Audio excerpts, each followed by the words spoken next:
Hi, Zara. Welcome to the Health Empowered podcast. Hi, thank you for having me. I'm very much looking forward to this conversation. Amazing. I'm very excited to have you here. We are going to dive into IBS and SIBO and a couple other dietetic type things. So I'm really excited to talk about that today. Before we dive into the topics, perhaps you can let the listeners know a little bit about yourself. I know you're a dietitian, you have some other credentials and things like that. So yeah, just let the listeners know a little bit about you and why you decided to focus your practice in the area that you focus in. Yeah, so I'm a registered dietitian in BC, British Columbia, and in the beginning, when I kind of got into this field, not really knowing what it would encompass, and I did like general dietetics for a few years, and I just loved it. Every year, I felt like I learned more and more. I completed the undergrad, did my master's, and then when I was doing my graduate schools, I started noticing a lot of gut issues, and which with the stressful environment, they kept getting worse and worse. And that was the beginning of me digging deeper into this field. And in one of the many careers that I've had over the years was working with cancer patients. And I realized that a lot of cancer patients had GI complications, whether they were struggling with tumors in their GI system, in their gastrointestinal system, or even if when the tumor was somewhere else, they were still struggling. And I met so many beautiful souls, beautiful people there, and it just really ached to watch them suffer like that. And I always ask myself, what took them to come to this place? Why couldn't we prevent this? And what could help them to just not go through this? So it started with me digging deeper and learning more, and started studying and learning more about gut health, microbiome. Did a couple of years of like really serious research in gene sequencing and immunology and all of that. And then a few years ago, I decided to start my own private practice, offering both one-to-one consults and group programs, with the hope that I could help as many people as I can, so that I truly believe, and kind of all these years of like studying and working with people, that gut health truly matters, and it affects all aspects of our lives, not just physical health, but mental health. So it started that way, and it has been a journey, and I feel like every day I learned something new, and just so thankful for where things are, and looking forward like where the research is going, and all the tools that are becoming available to many of us to improve gut health. Yeah. Amazing. That's so excellent. 'Cause you're totally right. I think gut health, and if we have symptoms of like bloating or constipation or diarrhea, like those things are going to impact your mental health, of course, if you're not able to do things or you're having to change your lifestyle because of your symptoms. So even though it is a physical thing that you're experiencing, definitely it relates to mental health for sure. Yeah, absolutely. Yeah. Absolutely. Couldn't agree more. Yeah. So, IBS or irritable bowel syndrome, perhaps you can let us know a little bit more about that. What exactly is it? What happens in our body? What does the research show? Tell us more about that. Yeah, for sure. So IBS, as you mentioned, irritable bowel syndrome. So it's our bowels are kind of not happy. It's a functional gut disorder. And what that means is our intestines don't function as they should. And when we look at the regular test, so let's say if it is a blood test or colonoscopy, there is no visible damage like ulcers or inflammation, but the gut is not functioning really well. And so it basically affects how the intestines move food through the digestive system, and make them more sensitive, which can lead to symptoms like abdominal pain, that often improves after a bowel movement. Sometimes the improvement is not like significant, but it is noticeable. It can lead to bloating, changes in bowel habits. And by that, I mean like whether things get slower or faster. And that would lead to slower constipation, faster diarrhea. Sometimes gets very tricky because people experience both of them.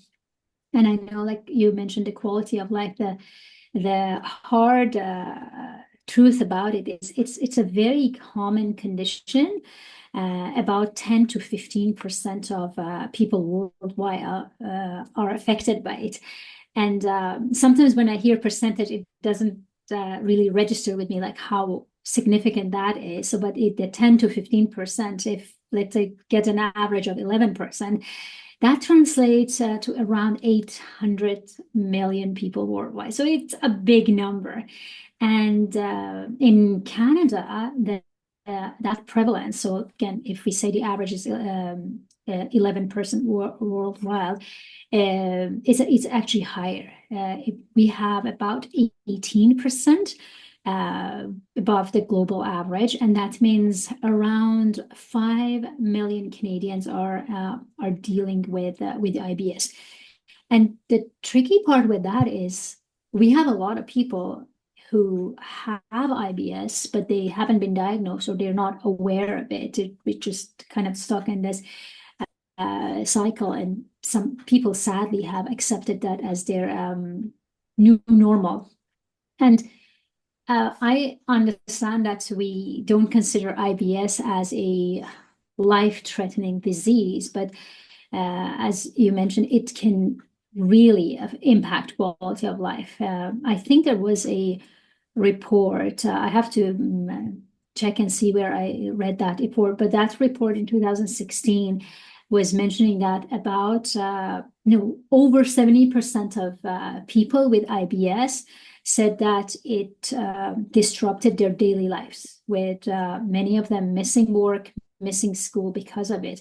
And I myself can testify to that because I personally have several clients that over these years, I've worked with thousands of people with gut issues, and my clients ended up being on disability because they lost their jobs. It's something that people without gut issues may not realize. Just the simple fact that they couldn't get to a bathroom fast enough, or they couldn't work from home so that they could use the washroom. And one thing that was in that report that for me, myself, like it really impacted me in that same report, some of those people were saying that they would trade 15 years of their lives to have a symptom-free life. So I think that by itself tells us like how debilitating it can be, how much it can affect their physical, but also your mental health. Another interesting thing about IBS, this condition, is it affects women more than men. We have about 2.5 times more, like women are more prone to IBS. And of course, like there are different factors for that, but like after infections or hormonal fluctuations, they all seem to play a role. One of the things that I see a lot is like if people go through puberty, and a lot of people are diagnosed around that time, or when they start going through menopause. So estrogen and progesterone, for example, depending on where you are in your cycle, or if the cycles are ending, they can slow down digestion, they can slow down movement of food through the digestive tract, and that can cause constipation. And as I mentioned, those transition times, so it can get worse if they have it. If they don't have it, sometimes that initiates it, puberty, and then it continues through menopause. And it's very interesting that with most women tend to at those times tend to have IBS-C or IBS constipation, predominant IBS. And then with men, we see more IBS-D or diarrhea. And again, it could be that fewer men are reaching out for care. That's definitely part of the whole thing with the health. But also, I think men report fewer symptoms. One potential reason could be because testosterone may act as a natural painkiller. So the way that a female body would perceive and feel the pain would be much more intense than a man. So maybe that's why they're reaching out uh, for help that way. So yeah, so that's basically IBS. If in a brief version of that is a functional bowel or gut disorder. When you look then the tests that we currently have, as I mentioned, like colonoscopy, we don't see that there is anything wrong. And I think that could potentially be a problem because I have so many people coming to me and said that, oh, my gastroenterologist, blessings to all the physicians, we love them all, we respect them all, and said that, oh, it's nothing showed up on your test. It's probably just IBS. And I always think about that report that people are willing to give 15 years of their lives for something that is just IBS. Yeah, yeah, So much information in there. Thank you so much for that overview. I have yeah. IBS as well, which is part of the reason why I wanted to get you on here because it's just so nice to learn new information. Oh, And I got diagnosed around 20s or so when kind of the same thing. Yeah, I think I got a sigmoidoscopy and blood work and all that stuff. And they were like, there's nothing there. It's IBS. oh, But yes, of course, you have many symptoms and different things that happen. And luckily mine is pretty well managed with different things that I've amazing. done through dietitian work. But yeah, it is definitely something that can be really debilitating for people and can really impact your quality of life. And I can't believe, yeah, just thinking like 15 years of life that someone would want to give up for symptom-free life, that really does show how much it's debilitating some people. Yeah, Yeah. yeah, absolutely. What are the typical ways that a dietitian like yourself would use to treat IBS? I know I've done the FODMAP diet, which is, I think, probably pretty common. And I know there's some hypnotherapy. I don't know if that's still research based. And I know for me, what was really helpful was just having a different relationship around food and not having so much fear around Mm. food because as you mentioned, the mental and physical aspect of it are so connected. I think that was a big part of it. So yeah, dive into what is done to help people with IBS. Yeah, yeah. You summarized a big chunk of that there really well. So thank you. Yes, yes. All of those are still valid option. So there are many, thankfully, IBS treatments available. You mentioned the low FODMAP diet, which was developed by the team at Monash University, I think initially. And that the low FODMAP diet has been shown to improve symptoms in around 70% of patients, which is significantly high and impactful diet, like when we compare it to other diets and other conditions. But it is not the only therapy for IBS, of course. It's one of the most effective strategies. So if your listeners are not familiar with it, FODMAPs are certain carbs or carbohydrates that can trigger fermentation in the gut. And this is the job of the microbes in the gut. So it's a good thing. But in IBS patients, that gas that is produced is can cause some more complications than like people who don't have such a sensitive gut. And the diet starts by eliminating foods that are high in FODMAPs, these fermentable oligosaccharides, disaccharides, monosaccharides, and polyols. And you see that it's a mouthful. So that's why abbreviation is very helpful for the FODMAP. And those are things like all the good stuff that we eat, like onions and garlic, certain fruits, certain veggies, dairy. And after that, like we want to gradually reintroduce those back to the diet to identify specific triggers for every individual because it's not the same for every person. And I want to emphasize on this part because this is just phase one of the diet, of the dietary treatment, and it's meant to be a temporary part. It's a therapeutic diet that typically lasts between 2 weeks to 6 weeks. Some people kind of notice the improvement in as short as 2 weeks, and for some people we continue a little longer to the point that they feel it's now they are calm enough, their gut is calm enough so that we can bring it back.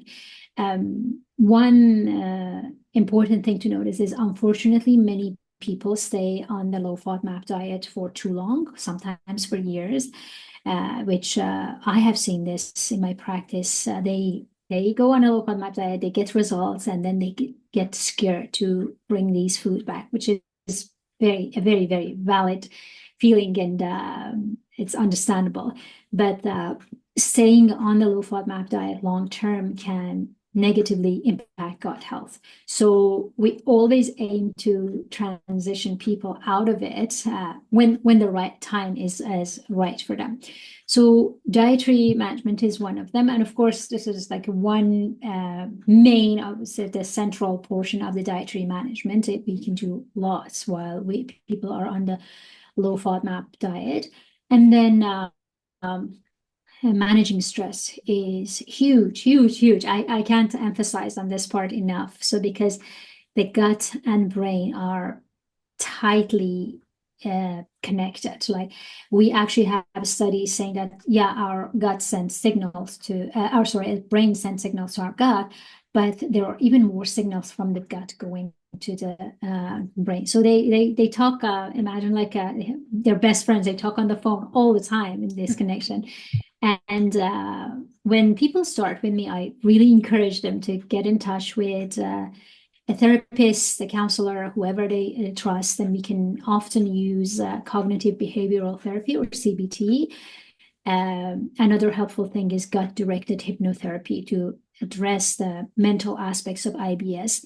And some of the practical tips, exercises that I help my clients with is activating the vagus nerve. And that's basically a big nerve, sort of from the back of your head, goes all the way down and wraps around your digestive system. With your profession, you're probably doing a whole bunch with activating vagus nerve. So even simple things like deep breathing, meditation, there are more to that, of course, like gargling, anything that can activate that to help calm the gut. And in some cases, if necessary, and if the patient is open to that, medication, depending on whether it's IBS constipation or IBS diarrhea, are useful. Not everyone needs the medication. A lot of people find relief and can put things in remission without. And one very, very important, very, very useful tool therapy is, you can tell us more about this part, the pelvic floor physical therapy. It's just such a valuable treatment for my clients with IBS, especially when the pelvic floor dysfunction is involved. And that's something that I always feel like it's best to get in touch with a physiotherapist to see if there is any issue, any problems there that we can fix. The pelvic floor muscles play a huge role in supporting different organs, so bladder, intestines, and reproductive organs. And they can also help control bowel movement. So for my clients, especially those who are struggling with constipation or IBS-M, which is the mix, the muscles can be too tense, too weak, and that can contribute to a lot of their discomfort and irregular bowel habits. So physiotherapists, physical therapists specializing in pelvic health work would definitely can do a lot, can help a lot. And the exercises, the practices that they use and teach these people can be very, very helpful and invaluable in managing a lot of these symptoms. And I think with any GI condition, it's not just one approach. I like to do people as a whole. This is something that I learned in functional medicine, that we don't treat one specific condition or one specific organ. It's just the whole person. And all of those work together for us to to be healthy, like in at the big definition of health in all aspects of the health. Yeah. And especially with all the research that has come out in recent years with the gut-brain connection and how there's just such a big connection between the gut and the brain and all that stuff. Exactly, trying to treat things more holistically, I think was is amazing. It's a great way to help treat IBS. Yeah. Yeah. Yeah. We are Yeah. more than just only our organs, eh? It just Yeah. makes more sense to treat us as a one complex unit with all those hmm little parts, complex parts of it. Yes, of course. We can't just separate ourselves into a gut or an True. intestine, right? Yeah. Yeah. Yeah. Yeah. We don't have too much time left, but I would love for you to really briefly just outline what SIBO is. I think I'm saying that right. Maybe it's SIBO. I'm not sure Yes. what the correct word is. Yeah, just really quickly outline that, and then you can touch on a little bit of how you would treat that briefly, and yeah, we can go through that.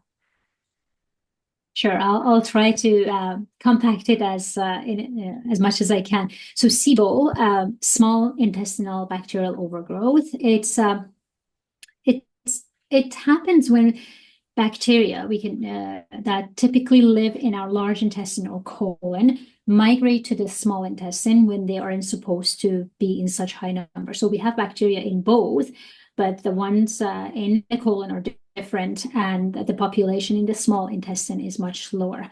And I think that one of the problem is because the small intestine is primarily for digesting and absorbing nutrients. So when bacteria overgrow there, they ferment food prematurely, and that can lead to bloating, gas, diarrhea, constipation, and often nutrient deficiency. So a lot of people that are diagnosed with SIBO have low B12 or iron levels. And so people come to me and say that I feel fatigued all the time. And my family doctor tells me that there's nothing wrong. The interesting thing is SIBO and IBS often go hand in hand. Some research suggests up to 78% of IBS patients may also have SIBO. Some go further and say that SIBO could actually be one of the reasons and root causes for IBS. So different causes, well, lots of causes. One of the, it can be slow intestinal motility, means the bowel are not moving fast enough to push those bacteria to the large intestine. One of the very common one is overuse of medications like proton pump inhibitors, PPIs, and diets that are refined in high carbs and low fibers. So they can basically contribute to this environment that the bacteria thrive where they're not supposed to be. There are different ways to diagnose that, so I leave that part just for the sake of time. And in terms of how we can treat SIBO, it's really it's a complex condition. So we often start with antibiotics and diet at the same time. A lot of clinicians like to use antibiotic to reduce bacterial overgrowth because SIBO tends to happen over and over. We want to look at ways to improve gut motility with things like prokinetics that can keep things moving in the small intestine and prevent bacteria from building up. In terms of dietary approaches, low FODMAP has had a lot of success with people with SIBO. Some clinicians like to use herbal antimicrobial. I personally am very cautious about using that. There are specific clients that I do use it for that, but because these antimicrobials, although they're herbal, they're natural, they can be very potent, and they can long-term use of those can negatively impact the gut microbiome. Probiotics is another thing that we could use. Again, very cautious about that because timing and what type of probiotics we use is very, very, very important. Not for everyone. Some people symptoms actually get worse, so it's very important to have that individualized, customized approach. And back to stress management, sleep, exercise, like that whole bringing back that holistic approach. And as I mentioned, in my practice, I always take a holistic approach about it's about treating the whole person, hey, the diet, the mental health, the lifestyle, all working together. And I think it's really important for all of us to appreciate that these conditions are complex and there's no one size fits all solution. So everyone's symptoms, triggers, body chemistry are different. That's why I want to emphasize on that holistic approach. Yes, managing symptoms is great, but it's just not enough. Yeah. Thank you so much for that. That's a great overview of SIBO. I didn't know much about it, so amazing. Learned so much. And I know that you have a program, correct? It's a 16-week program where you help people who have IBS or who have SIBO, and you have a whole kind of thing that you do with them. Can you touch a little bit on that before we Yeah, finish the yeah, podcast? Yeah. absolutely. It's as you mentioned, it's a 16-week program. It's a hybrid program, meaning that it has elements of private one-to-one consults plus a group program. And one of the things that I really like about the group aspects of that is I have these small groups of 4, maximum 6 people in one group, and we build this small, tight community that people, a lot of times women can help and empower one another. And often when I compare the results, those who join the program have like get faster results and have like a lot of success.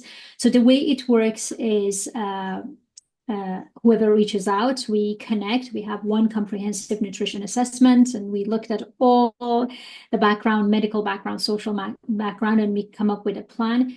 They join the program every other week. We meet in a group. We discuss what worked, what didn't work. They have access to an online portal. A big chunk of that is about lots of short videos with practical tips, tons of resources, lots of help and support in that at most, I would say on average, like right now, about 98% of people complete the program having found complete relief. And the other 2%, like we continue a bit longer and it's just a beautiful community of people helping one another. And as I mentioned, like they will have access to me at any time during the 16 weeks. Plus, I'm always an email away. So they get the one-to-one private consult and attention, plus the benefits of the group program with that. Yeah. That sounds like such a lovely program. I've seen for myself as a physio working with people with chronic pain, I used to do group programming. And yeah, I just think it can be so empowering for people to just have other people going through the same experience as you, or at least similarly, and you can relate with them and empathize. And yeah, it can be really helpful to help people get through things. Yeah, yeah, I love it. It's huge. Like there are times that like one person shares that what worked for them, and it can be a very simple thing, but then all of a sudden I'm just, oh, I never thought about that. It's just they have these big aha moments, and that tiny simple step just bring connection, but also bring relief in terms of symptoms. So I myself get really excited and encouraged, like when something like that happens, and it tends to happen more frequently with these group programs. Yeah, it's one of my favorites. Definitely recommend and encourage people if they have any doubts, they can reach out and we can discuss that further. Lovely. Thank you so much for all this amazing information. Before you leave today, is there anything else you would like people to know about your practice, about the things we talked about today? And you can share how people can get a hold of you if they're wanting to chat more with you. Yeah, for sure. So first of all, my practice is all virtual. So if you're anywhere in BC, you are welcome to connect. The other thing, especially this time of the year, I remind people that a lot of people have benefits coverage, insurance coverage for dietitian services, and they don't know.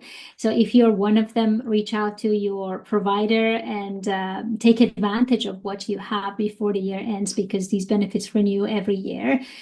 And I always encourage people to go ahead and book a free strategy call with me, whether we end up working together or not. A lot of people just leave that strategy call feeling empowered and they say, oh, like those three things. Like I have people coming back to me after years said, oh, those three things that we discovered in that short free strategy call just kept me going for another 2 years. So if you're in doubt, just reach out, go ahead, book a free strategy call, and hopefully we'll end this year, the 2024, in a much better gut health and overall health together. And you can find me on my website at www.gutlovingdietitian.com. On Instagram, I'm at ibsdietitian.ca. And feel free always send me an email at support@gutlovingdietitian.com. Great. Thank you so much for this info. It was so lovely to chat with you. And I think this will be really helpful for people. I know, as we talked about, so many people in the world have IBS. So if they get a chance to listen to the Yeah. episode, I'm sure they'll come away with something new that they learned and perhaps work with you and learn more. Yeah, absolutely. That's my hope too. Hopefully they'll take good stuff out of this. Yeah, for sure. All right. Well, thank you so much for chatting with me. And it was lovely to chat with you and have a great rest of your day.